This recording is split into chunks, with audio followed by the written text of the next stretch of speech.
देवेंद्र हैं। देवेंद्र, बताइए कि आज काला दिवस के रूप में मना रहे हैं।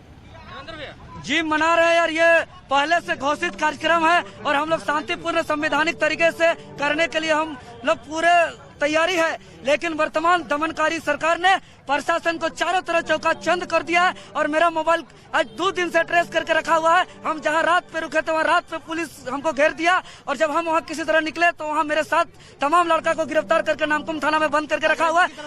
उसके बाद हम अपना मोबाइल बंद करके हम साइड हो गए, छुप गए। उसके बाद हमको अपना कार्यक्रम सफल करना था, हमको धरना स्थल यहाँ पहुँचना था, लेकिन जिस जगह हम जहाँ पे मोबाइल ऑन किया वहाँ पे मेरा यहाँ पे सदर डीएसपी समेत तमाम आसपास के थाना प्रभारी पहुंचे और हमको वहाँ पे गिरफ्तार किए। और जब तक एक धमकी भरा पत्र हमको दिया और हमको धमकी भरा पत्र दिया कि जब तक बोला गया है कि अगर आप यहाँ शांतिपूर्ण छोड़ के एक कदम आगे बढ़िएगा इस जगह से तो आपको गिरफ्तार किया जाएगा। मैं माननीय मुख्यमंत्री से कहना चाहता हूँ कि जब पुलिस सरकार डरती है, पुलिस को आगे करती है, लेकिन हम आज आपसे कहना चाहते हैं, आप हमसे फेस टू फेस बात क्यों नहीं करना चाहते? और टेबल टॉक कीजिए, हमसे बात कीजिए। मेरा गुनाह क्या है? हम पेंडिंग रिजल्ट क्लियर करने का बात कर रहे हैं, हम रिक्त पद को भरने का बात कर रहे हैं, हम जो है कि खतियान आधारित स्थानीय नीति लागू करने की बात कर रहे हैं। तो इसमें आपको दिक्कत क्या है, तकलीफ क्या है? कौन सा पेंडिंग है? अभी 24 अभी कम से कम 24 जितना आपका जेब का है,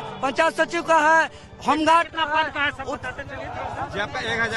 सब कोई लगभग 2 लाख वैकेंसी अभी पेंडिंग में है और हम लोग एग्जाम हो चुका है, सब प्रक्रिया हो चुका है, बस उसको रिजल्ट नहीं दे रहा है। ये 5 साल का हो गया है, 5 साल से पेंडिंग में है। ये बहुत बड़ी अन्याय है छात्रों के साथ। छात्र को आप कितना कुछ कर लीजिए, सचिव का भी 3096 पद वो भी नहीं निकला, होमगार्ड का भी नहीं निकला, जेब का नहीं निकला, सहायक पुलिस का, जिला पुलिस का, सबका पेंडिंग है। यहाँ सरकार को सब मालूम है, लेकिन सरकार आज अपने जन्मदिन के दिन हम लोग को खुशी देना चाहिए, लेकिन हमारे आंख में आज आंसू दे रहे हैं।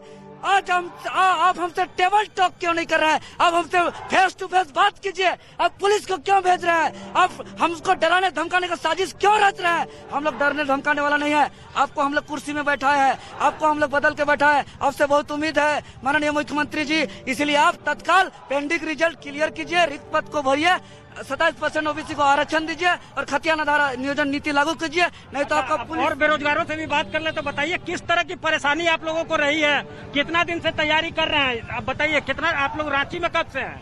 तैयारी का काफी दिन हो गया। पहले बताइए किस चीज का तैयारी कर? जेपीएससी का तैयारी करते हैं सर हम लोग और पूरी तरह से टूट गए हैं हम लोग। बताइए नाम। रुपेश कुमार, हम लोग रोजगार से आते हैं, हम सिल्ली से आते हैं, रोजगार के लिए आए हुए हैं कि यहाँ पर हम लोग आएंगे, तैयारी करेंगे तो वैकेंसी निकलेगा तब तो तैयारी करेंगे। आपका काम है वैकेंसी निकालना, हम लोगों का काम है फाइट करना। आप पहले वैकेंसी निकालिए, हम लोग का काम है लड़ना, हम लड़ेंगे एग्जाम के लिए, लेकिन आप वैकेंसी निकालिए, रोजगार दीजिए। हम लोग कौन सा गुनाह किए हैं, क्या किए हैं कि हम लोग के खिलाफ? किसान है, क्या है? फादर किसान है सर, पूरी तरह से किसान हैं, गरीब हैं।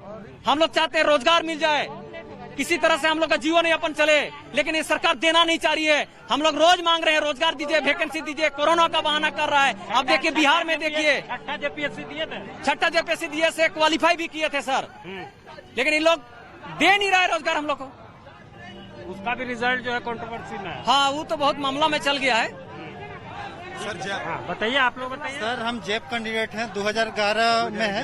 हम लोग संथाल हैं, जो मुख्यमंत्री जो जात से है ना, मैंने हम उस भाषा से थोड़ा बोलना चाहते हैं। मैंने समय हमारे दर्शक नहीं समझ पाएंगे, आप थोड़ा हिंदी में बताइए फिर संथाल में। मैंने हम बोलना चाहते हैं कि हम लोग जो खाली आंदोलन कर रहे हैं, मुख्यमंत्री कहाँ सोए हुए हैं? आज उनका जन्म 1020 पद का जी 1020 पद का था जो जेब का हम लोग का, उसका 320 पद अभी भी खाली है। सेकंड लिस्ट सब कुछ हो गया था। अब पहले रघुवर दास उसको काल बाधित करके छोड़ दिया, काल बाधित करके रघुवर दास छोड़ा।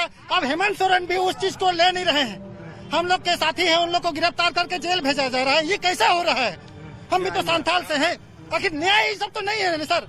हम लोग पढ़ लिख के इसी तरह अगर जेल में ही भरेंगे तो आंदोलन क्यों करेंगे? जो अगुवाई करेगा वही जेल जाएगा, ये तो सही बात नहीं है। नाम बताइए आप अपना। नाम मेरा यमुना सोरेन है सर। हम लोग देवघर से देवघर से है सर। और सांतवा पास है हम लोग। घर में कौन कौन है, कितने लोग हैं घर में? 5 आदमी सर। तो आप छोटे हैं बड़े हैं? नहीं सर, छोटे हैं सर। तो नौकरी आपका नहीं हुआ था, आपने जैब में किया? सर जैब वाला टोटल फाइनल हो गया सर, 320 सीट खाली है सर। उसी के चलते से हम लोग का अब एज भी नहीं रहा सर। 30 साल कितना उम्र है आपका? अब 30 साल हो गया सर। अच्छा, अब वो कहाँ जाएंगे सर? अब वही लास्ट सब पोजीशन। कुछ डॉक्यूमेंट सब टोटल हो गया सर। टोटल फाइल खाली रिजल्ट देना बाकी है सर।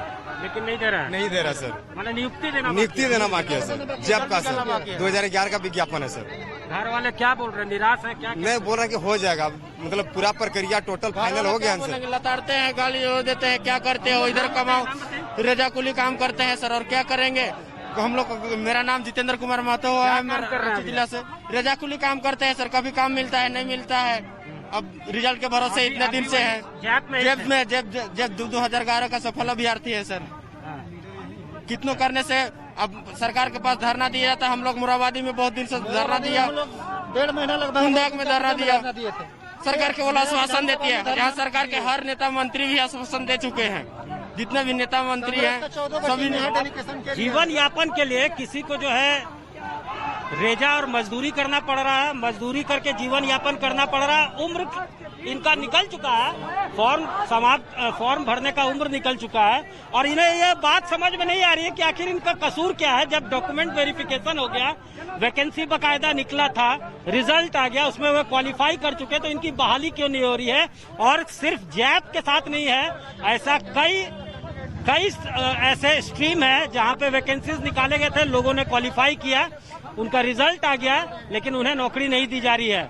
जैसे 17,500 पद के लिए बहाली शिक्षकों का निकला था, जो उसमें जो है तमाम शिक्षकों की बहाली हुई, और ज्योग्राफी, केमिस्ट्री, हिस्ट्री, सिविक्स जो है उनकी बहाली नहीं हुई। 1500 की बहाली छोड़ दी गई, 16,000 का बहाली किया गया। तो वो जो है आंदोलनरत है। इसी तरह से लगातार जो है बेरोजगार सड़कों पे उतर कर आंदोलन कर रहे हैं। अलग अलग विषयों में उन्होंने इम्तिहान दिया है, क्वालिफाई कर चुके हैं। आप नाम बताइए। मैं पंचायत सचिव का बेरोजगार अभ्यर्थी गुलाम हुसैन हूँ। 3096 पद के लिए बिल्कुल, जो 3088 पद के लिए विज्ञापन आया था। मैं यहाँ पे, मेरे तमाम साथी आज घर में रो रहे हैं, बिलख रहे हैं। आज से जिस दिन इस सरकार को बनाए हैं उस दिन से लगातार आज तक युवा सिर्फ रो रहा है। हम लोगों को जब ये वही ऐतिहासिक मैदान है जहाँ पे हम सारे युवा आए थे एक साथ में, जिस दिन हेमंत सोरेन जी शपथ लिए थे उस दिन पूरे राज्य में हम लोग होली खेले थे कि आज उनका शपथ लिया जा रहा है। लेकिन आज सारे युवा रो रहे हैं, तड़प रहे हैं। हमारी मुख्य मांग है कि हमारी नियुक्ति को पूरा किया जाए। हम सारे युवा परेशान हैं। इधर इस तरफ देखिए, गांधी प्रतिमा जो मोराबादी का है, ये ऐतिहासिक मैदान है जहाँ हेमंत सोरेन ने शपथ भी लिया था। और अब देखिए इसी मैदान से आंदोलन शुरू किया है बेरोजगारों ने। देखिए नारेबाजी लगातार चल रही है, सबके हाथों में पोस्टर है, बैनर है, और सब जो है यहाँ पे आंदोलन पे उतरे हुए हैं अपने अपने मांगों को लेकर। आप देख सकते हैं साफ तौर से यहाँ पे जो है, आप देख सकते हैं किस तरह के नारे जो है लिखे गए हैं। ये देख सकते हैं, यहीं सड़क पे अब ये बैठ गए हैं। यहाँ से इनका मार्च का प्रोग्राम था, लेकिन जो है यहीं पे इनको रोका गया है। तो साफ तौर से अलग अलग स्ट्रीम के हैं, अलग अलग विषयों में इन्होंने इम्तिहान दिया था। कई लोग जो है क्वालिफाई कर चुके थे। उनका ये कहना है कि रिजल्ट जो है आखिर पेंडिंग क्यों रखा जाता है। सुरक्षा के जो है व्यापक इंतजाम कर दिए गए हैं यहाँ पे कि ये जो है आगे नहीं बढ़ सके। 30 तारीख का दिन है, मुख्यमंत्री का जन्मदिन भी है, और उसी दिन इन्होंने इस नारे के साथ आंदोलन शुरू किया है कि जन्मदिन का उपहार #झारखंडी युवा मांगे रोजगार।